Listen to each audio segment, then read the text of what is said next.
नमस्ते दोस्तों, मैं श्रेयस बढ़िया आप सबका मेरे YouTube चैनल पे बहुत बहुत स्वागत करता हूँ। आज हम वर्ल्ड हिस्ट्री से बहुत ही इंपॉर्टेंट टॉपिक पे डिस्कशन करने वाले हैं, जो कि है नाजिज्म वर्सेस फैशिज्म। जैसे कि हम नाजिज्म और फैशिज्म को ऑलरेडी पढ़ चुके हैं, इस वीडियो में हम उसके बीच का डिफरेंस और उसके बीच की सिमिलैरिटीज जानेंगे, जो कि बहुत ज़्यादा इंपॉर्टेंट है। तो चलिए आज के लेक्चर की शुरुआत करें। तो सबसे पहले आप ये जो सिंबल देख रहे हैं, जो कि स्वस्तिक सिंबल आपको दिख रहा है, ये नाजिज्म का सिंबल है। और उसी के साथ साथ यहाँ पे आपको एक बंडल दिख रहा है स्टिक का, ये सिंबल जो है ये फैशिज्म का सिंबल है। उसके अलावा अगर हम ओरिजिन की बात करें, कंट्री ऑफ ओरिजिन, तो नाजिज्म जो है वो जर्मनी से आया हुआ था और फैशिज्म जो है इसका ओरिजिन होता है इटली में। उसके साथ साथ लीडर्स की बात करें तो आप जैसे कि सबसे फेमस लीडर है नाजिज्म के, वो है एडोल्फ हिटलर। इनका नाम सभी लोग जानते हैं पूरे वर्ल्ड में। और दूसरे जो लीडर है फैशिज्म के, वो है बेनिटो मुसोलिनी। ये भी काफी फेमस है। मुसोलिनी का भी नाम हर व्यक्ति के आसपास सभी लोग जानते हैं, ऐसा हम कह सकते हैं। तो ये है मुसोलिनी और ये है एडोल्फ हिटलर। अब जैसे कि हम कंट्री ऑफ ओरिजिन देख चुके हैं, लीडरशिप देख चुके हैं, अब हम देखेंगे इसका ओरिजिन कहाँ से हुआ, इस नाम का ओरिजिन कहाँ से हुआ। अब हमने कंट्री ऑफ ओरिजिन देखा, बट अब हम नाम का ओरिजिन देखेंगे। तो नाजिज्म जैसे कि आपको दिख रहा है, ये नाजी यहाँ से आया हुआ है। तो नाजी यानी क्या? नाजिज्म एक जर्मन लैंग्वेज में, जो ये नाजी करके जो वर्ड है, जर्मन लैंग्वेज का एक वर्ड है। नाजिज्म भी एक जर्मन वर्ड है। तो ये एक पार्टी, उसका नाम है जर्मनी में, जैसे कि national socialist German workers party, इसका नाम है नाजी या फिर नाजिज्म इन जर्मन लैंग्वेज। तो यहां से ये वर्ड आया हुआ नाजिज्म। दूसरा जो वर्ड है फैशिज्म, ये कहां से आया? फैशिज्म जो वर्ड होता है, ये इटालियन वर्ड फैशिज्मो से आया हुआ है। फैशिज्मो, फैशिज्मो जो होता है ये डिराइव होता है फैशियो से, जिसका मीनिंग होता है बंडल ऑफ स्टिक्स। जैसे कि मैंने आपको सिंबल में भी दिखा है, यहाँ पे आपको स्टिक्स का बंडल दिख रहा है। तो फैशियो जो है उसका मीनिंग होता है बंडल ऑफ स्टिक्स, और इसका ओरिजिन है इटालियन वर्ड फैशिज्मो से, जिसको फैशिज्म कहा जाता है। और उसी के अलावा अल्टीमेटली एक लैटिन वर्ड जो है वहां से भी ये आया हुआ है, जिसका नाम है फैशिस्ट। फैशिस्ट का ये है जो सिंबल था, ये एंशियंट रोमन एम्पायर का सिंबल था, और एंशियंट रोमन एम्पायर का बहुत ज्यादा इंपॉर्टेंस है इटली में भी। तो हम यही कहेंगे कि ये जो वर्ड है इसका ओरिजिन जो है वो इटालियन वर्ड से आप कह सकते हैं, या फिर आप लैटिन वर्ड से भी कह सकते हैं। तो ये है फैशिज्म का ओरिजिन और ये है नाजिज्म का ओरिजिन। तो आपको ओरिजिन भी पता चल गया इन दो वर्ड्स का, क्या है ये दो वर्ड्स, कहां से आए। उसके साथ साथ आपको कंट्री और लीडरशिप भी पता चल गई। अब हमें कुछ और पॉइंट ऑफ डिफरेंसेस देखने हैं। जैसे कि हम कहेंगे कि हमें कैरेक्टरिस्टिक्स देखनी होगी। सबसे पहले हम नाजिज्म की कैरेक्टरिस्टिक्स अगर देखें तो हमें यह पता चलता है कि ये मेनली फोकस थे आर्यन रेशियल सुपेरियोरिटी पे।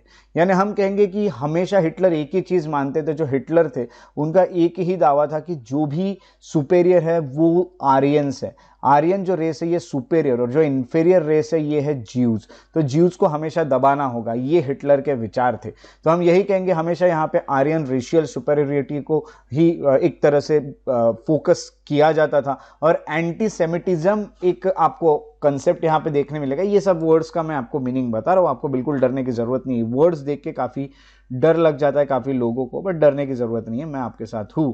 तो एंटीसेमिटिज्म की अगर बात करें तो हम कहेंगे एक अनफेयर ट्रीटमेंट, किसी के साथ भी अगर आप अनफेयर ट्रीट करते हो तो उसे कहा जाता है एंटीसेमिटिज्म। और यहाँ अनफेयर ट्रीटमेंट थी जीविश लोगों के साथ। तो जीविश लोगों के साथ जो बुरी ट्रीटमेंट की जाती थी, यहूदी लोगों के साथ जो बुरी ट्रीटमेंट की जाती थी, वो इनका कहीं ना कहीं एक तरह से कैरेक्टरिस्टिक था। आर्यन सबसे सुपेरियर रहेंगे, जो ज्यूज है उनके साथ ट्रीटमेंट अच्छी नहीं की जाएगी, बर्ताव अच्छा नहीं किया जाएगा। और यहाँ पे एक कंसेप्ट था, the concept of a master race. जितने भी रेसेस है, जितने भी वंश है, उसमें सबसे ऊपर जो रेस रहेगी वो रहेगी आर्यंस। तो हम कहेंगे मास्टर रेस का कंसेप्ट को ये काफी मानते थे, यानी आर्यन सबसे ऊपर है, इस तरह से यहां माना जाता था।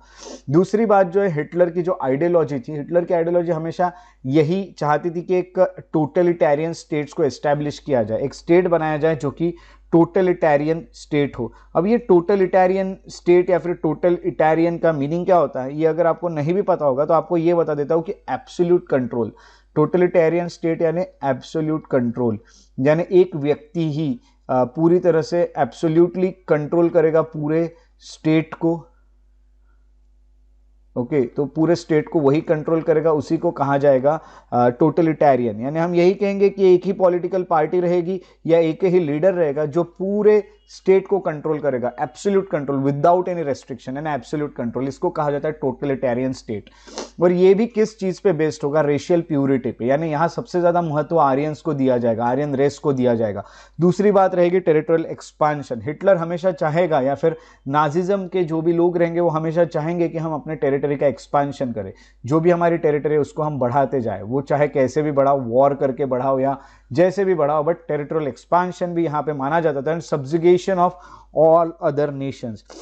अब जितने भी नेशंस थे आजू बाजू लग के, उन सबके लिए अगर हम देखें तो उन सबके ऊपर एक तरह से कब्जा जमाना, या फिर हम कहेंगे उनको अपने अंडर करना, उसको कहा जाता है सब्जुगेशन ऑफ अदर नेशंस। आपको लग के जितने भी नेशन है उनके ऊपर अपना कब्जा जमाना या फिर उनको भी कंट्रोल करना, उनको अपने अंडर रखना, ये भी एक आइडियोलॉजी थी। तो देखिए नाजिज्म की क्या क्या कैरेक्टरिस्टिक्स थी, कितना खतरनाक था ये नाजिज्म। दूसरी बात अगर हम फैशिज्म की करें तो फैशिज्म में ये चीज़ें थोड़ी सी अलग है। सबसे पहले फैशिज्म जो है उसमें सिमिलैरिटी तो ये है कि ये भी एक टोटलिटेरियन स्टेट बनाना चाहते थे। टोटलिटेरियन स्टेट का मीनिंग आपको पता चल चुका है, यानी एब्सोल्यूट कंट्रोल करना स्टेट पे, यानी पूरे देश पे एब्सोल्यूट कंट्रोल करना, एक ही पार्टी पूरे कंट्रोल करेगी या फिर एक ही व्यक्ति कंट्रोल करेगा, ऐसा स्टेट ये भी बनाते थे। उसके अलावा नेशन के लिए काफ़ी लॉयल रहते थे, एब्सोल्यूट लॉयल्टी, यानी नेशन के बारे में ही आपको सोचना है, नेशन के साथ आप धोखा नहीं कर सकते, ये याद रखिए। फैशिज्म का ये बहुत बड़ा एक कैरेक्टरिस्टिक है कि आप नेशन के साथ लॉयल रहेंगे और आपके जो भी लीडर है उनके साथ भी आप लॉयल रहेंगे, उनको कभी आप धोखा नहीं देंगे।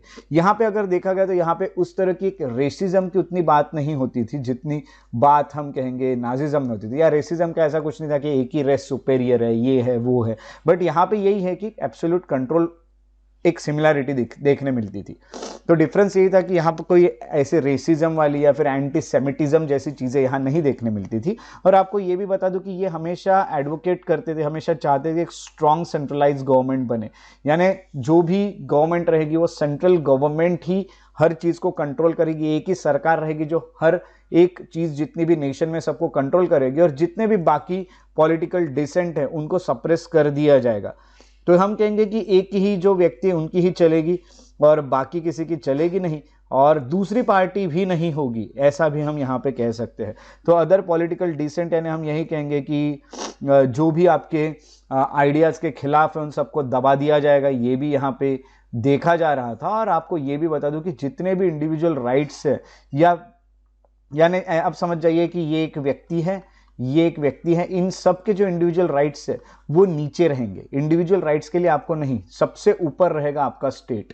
स्टेट के नीड्स के लिए आपके इंडिविजुअल राइट्स को भी खत्म किया जा सकता था। तो हम कहेंगे subordination of individual rights to the needs of the state. State की नीड्स ऊपर रहेगी हमेशा आपके राइट्स के, यानी आप राइट्स नहीं मांगना, सबसे पहले देश का क्या हो रहा है ये देखना, उसके बाद अपने राइट्स, अपने अधिकार मांगने की बात करना।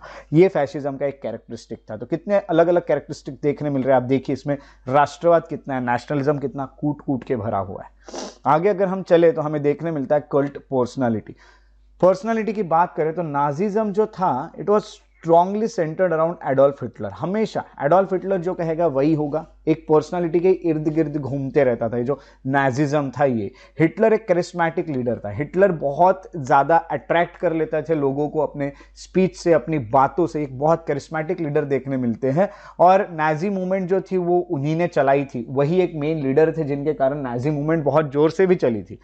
उनकी जो पर्सनैलिटी थी वो परवेसिव थी। उसके अलावा मैं आपको ये भी बता दूं कि वो कंप्लीट कंट्रोल करते थे नाजी पार्टी को और जर्मन स्टेट को। एक पार्टी जो उसको पूरा कंट्रोल हिटलर ही करते थे, हिटलर के ही नाम पे पूरी पार्टी चलती थी, या हिटलर के ही इशारों पे पार्टी चलती थी, और पूरा जर्मनी भी उसी पे चलता था, हम यही कहेंगे।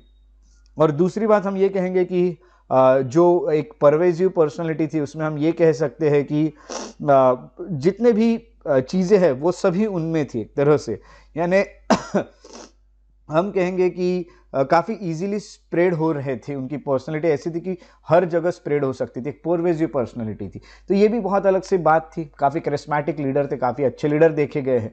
फैशिज्म की बात करें तो फैशिज्म भी लीडरशिप के तरफ बहुत ज़्यादा झुकाव रखता था अगर देखा गया तो, but it was not as centralised around a single figure. जैसे यहाँ सिर्फ हिटलर की बात होती थी, वैसे यहाँ सिर्फ एक ही व्यक्ति की बात नहीं होती थी, होती रहती थी। मुसोलिनी की बात नहीं होती थी ऐसा मैं नहीं कहूँगा, बट जितनी ज्यादा हिटलर को महत्व मिल रहा था उतना एक ही व्यक्ति को मिलेगा ऐसा जरूरी नहीं था फैशिज्म में। मुसोलिनी जो है उनका बहुत बड़ा रोल था, उन्होंने इटालियन फैशिस्ट मूवमेंट चलाई थी, बट आइडियोलॉजी जो थी फैशिज्म की वो स्टेट के तरफ ज्यादा झुकाव रखती थी, एक लीडर से ज्यादा। यानी अगर हम फैशिज्म की बात करें तो फैशिज्म में सबसे ऊपर आता था स्टेट, सबसे ऊपर आता था इटली, और फिर आता था लीडर। लीडर भी स्टेट के नीचे रहेगा। यहाँ पे अगर देखा गया तो नाजिज्म में तो सबसे ऊपर लीडर आता था, हर चीज के ऊपर लीडर ही आता था। तो ये बहुत अलग सी एक डिफरेंस आपको देखने मिलता है पर्सनालिटी को लेके, कल्ट पर्सनालिटी को लेके नाजिज्म और फैशिज्म के बीच में। अगला जो हमें देखने मिलता है वो है रेशियल डॉक्ट्रिन। रेशियल डॉक्ट्रिन की अगर बात करें नाजिज्म और फैशिज्म के बीच में, तो सबसे मेन यहाँ पे रेशियल आइडियोलॉजी थी। जैसे मैंने आपको बताया, हमेशा यही माना जाता था नाजिज्म में कि आर्यन रेस ही सुपेरियर होती है, और अगर देखा गया तो बाकी जितनी भी रेसेस है वो इन्फेरियर है, और पर्टिकुलरली ज्यूज तो बहुत ज्यादा इन्फेरियर है, ऐसा नाजिज्म में माना जाता था। यानी आर्यन सबसे ऊपर रहेंगे, ज्यूज उससे नीचे रहेंगे। आपको पता है कि ज्यूज को खत्म करने के लिए हिटलर ने गैस चेंबर्स भी बनाए थे, उसमें ज्यूज को डाल डाल के गैस जो थी वो उस चेंबर में एक तरह से स्प्रेड करके लोगों को मारा जाता था, ज्यूज को। तो ये हॉलोकॉस्ट था और एक सिस्टमेटिक प्रोसिक्यूशन किया जा रहा था, जैसे मैंने आपको अभी बताया। ये सब चीजें चलती थी ज्यूज के अगेंस्ट, और extermination of millions of people ये आपको देखने मिलता है। बहुत सारे लोगों को मार दिया था हिटलर ने। इस तरह की एक आइडियोलॉजी चलती थी नाजिज्म में। फैशिज्म में ऐसा कुछ नहीं चलता था। अगर हम कहें तो हाँ, स्टेटिज्म पे चलते थी चीजें। It was based on statism. Statism यानी सबसे ऊपर स्टेट था, स्टेट के लिए जो जरूरत है उसके लिए जो भी करना पड़े वो हम करेंगे, इस तरह से आइडियोलॉजी थी फैशिज्म की। जनरली यहाँ पे एक्सट्रीम रेशियल डॉक्ट्रिन नहीं था जैसे नाजिज्म में था, और फैशिज्म का मेन फोकस था नेशनल आइडेंटिटी पे, कि भाई जो भी हमारे नेशनलिटी के लोग हैं, यानी जो भी इटली के लोग हैं, वो सब मिलजुल के रहेंगे, और सबको लॉयल्टी रखना है स्टेट के तरफ, यानी सबको स्टेट के साथ रहना है, स्टेट के साथ धोखा नहीं करना है। उसी के अलावा ये एक होमोजेनियस नेशन को प्रिजर्व करना चाहते थे, ये भी इनका मान्यता थी। यानी हम यही कहेंगे कि एक ही जो भी लोग हैं, या फिर हम कहेंगे कि अलग अलग लोगों से बने हैं, या फिर हम कहेंगे कि हम सब एक तरह के लोग हैं, जो भी है, हम कोई भी रहे, एक मेनली कहा गया तो एक ही बात यहाँ पे थी कि भाई हम सब इटालियन लोग हैं, तो हम सब इटालियन लोगों को मिलजुल के एक देश में रहना है, उसको प्रिजर्व करना है इस नेशन को। ये इनका रेशियल डॉक्ट्रिन था। तो ये एक और डिफरेंस आपको नाजिज्म और फैशिज्म में देखने मिलता है। तो मेनली आपको इतने डिफरेंसेस देखने मिलते हैं नाजिज्म और फैशिज्म में, जिसमें हमने कंट्री ऑफ ओरिजिन, लीडरशिप, उसके अलावा ओरिजिन, कैरेक्टरिस्टिक्स, कल्ट पर्सनालिटी और रेशियल डॉक्ट्रिन देखा। अब जैसे कि मैंने आपको वीडियो के स्टार्टिंग में बताया था कि हम डिफरेंसेस और सिमिलैरिटीज भी देखेंगे। अब हम कुछ सिमिलैरिटीज भी देख लेते हैं ये दो आइडियोलॉजीज के बीच में। सबसे मेन अगर देखा गया तो यहाँ पे करिस्मेटिक लीडर्स दोनों जगह थे, वो लीडर्स के कारण इनकी ग्रोथ हुई थी, दैट इज द सिमिलरिटी। हम कहेंगे तो आपको पता है दो लीडर्स, एक जगह पे हिटलर थे तो दूसरे जगह पे मुसोलिनी थे। लीडर जो होते हैं ये धीरे धीरे रिप्रेजेंटेटिव बन गए पूरे नेशन के, या फिर हिटलर जैसे कि आर्यन के भी रिप्रेजेंटेटिव बने। तो ये इनमें कहीं ना कहीं एक सिमिलैरिटी थी।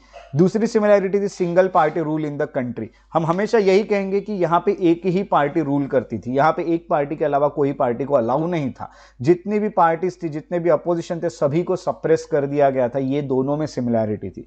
तीसरी सिमिलैरिटी थी कि मास कम्युनिकेशन हो या फिर जो भी प्रोपोगेंडा होता है वो हमेशा स्टेट के ही हाथ में था। यानी जो भी स्टेट का लीडर वही हर चीज़ पे जो भी डिसीजन है वो लेगा कि मास कम्युनिकेशन कैसा होगा, या फिर हम कहेंगे प्रोपोगेंडा क्या होगा। हर चीज़, जितने भी इंडिपेंडेंट लेबर ऑर्गेनाइजेशंस थे सबको बैन कर दिया था ताकि कोई आवाज़ ना उठा पाए। अगर आपको कुछ करना है तो आप हमारी पार्टी ज्वाइन कीजिए और अपनी आवाज़ें उठाइए। इस तरह की बातें दोनों जगह चलती थी। ये भी एक सिमिलैरिटी थी। इकोनॉमी जो थी वो पूरी की पूरी स्टेट के हाथ में थी। स्टेट पूरे इकोनॉमी, पूरे अर्थव्यवस्था को कहीं ना कहीं कंट्रोल करता था। स्टेट डिसाइड करता था कि कौन सी चीज़ के रेट क्या होंगे, कौन सी चीज़ प्रोड्यूस की जाएगी। हर चीज़ स्टेट के हाथ में थी, भले ही वहाँ पे प्राइवेट ओनरशिप क्यों ना हो। प्राइवेट ओनरशिप होके भी स्टेट जो था ये पूरे इकोनॉमी को कहीं ना कहीं कंट्रोल करता था। आगे था कि मोबिलाइजेशन ऑफ सोसाइटी को एक तरह से इकट्ठा किया जा रहा था। किस चीज़ के लिए? तो जो भी डोमेस्टिक और फॉरेन एनिमीज है उनके खिलाफ वॉर लड़ने के लिए। यानी आपके जो भी डोमेस्टिक एनिमीज है, चाहे वो कोई पार्टी हो, कोई लीडर हो, जो भी आपके दुश्मन है उनके अगेंस्ट पूरी सोसाइटी को कर दिया जाएगा, या फिर जितने भी फॉरेन एनिमीज हैं उनके खिलाफ भी लड़ने के लिए पूरे समाज को, पूरे सोसाइटी को एक किया जाता था, फैशिज्म और नाजिज्म दोनों जगह पे। तो इस तरह से हमें 1 2 3 4 5 6 हमने सिमिलैरिटीज भी यहाँ पे ढूंढ के निकाली। तो हमारे पास यहाँ पे डिफरेंस भी मिल गए और सिमिलैरिटी भी मिल गई। ये बहुत ज़्यादा इंपॉर्टेंट है किसी भी एग्जाम के लिए वर्ल्ड हिस्ट्री से, Nazism versus fascism, differences and similarities. तो ये हमारा एक लेक्चर रहा जिसमें हमने हर चीज़ पॉइंट टू पॉइंट यहाँ डिस्कस किए। अगर आपको मेरे वीडियोस पसंद आते हैं तो उन्हें लाइक ज़रूर करें, शेयर करें और मेरे यूट्यूब चैनल को सब्सक्राइब करके बेल आइकॉन को प्रेस जरूर करें ताकि आने वाले वीडियोस के नोटिफिकेशन आपको मिलते रहे। अगर आप और अपडेट्स चाहते हैं तो आप मेरे फेसबुक पे पेजेस जो है श्रेयस बड़िए इंटरप्रिटेशन, इन्हें भी फॉलो और लाइक कर सकते हैं। अगर आप मुझसे कुछ बातें डिस्कस करना चाहते हो, कोई अगर आपके डाउट्स क्लियर करना चाहते हो तो आप इंस्टाग्राम पे मुझे फॉलो कर सकते हैं। श्रेयस बड़िए द पीस लवर, ये मेरा इंस्टाग्राम का आईडी है। अगर आप मुझे मेल करना चाहो तो आप shreyasbadiya@gmail.com पे मुझे मेल भी कर सकते हैं। उसी के साथ साथ और भी ज़्यादा नॉलेजेबल वीडियोज़ के लिए आप मेरे इंस्टाग्राम पे जो मेरा एकेडमी का चैनल है श्रेयस IAS एकेडमी, उसे भी फॉलो कर सकते हैं। आप उसे फेसबुक पे भी फॉलो कर सकते हैं। अगर आप वीडियो के नोट्स चाहते हैं, अपडेट्स चाहते हैं तो आप टेलीग्राम पे श्रेयस बड़िए एक चैनल है, उसे भी सब्सक्राइब कर सकते हो। तो मेरे साथ इस वीडियो पे बने रहने के लिए बहुत बहुत शुक्रिया। Thank you so much for being here. Take care and have a very good day.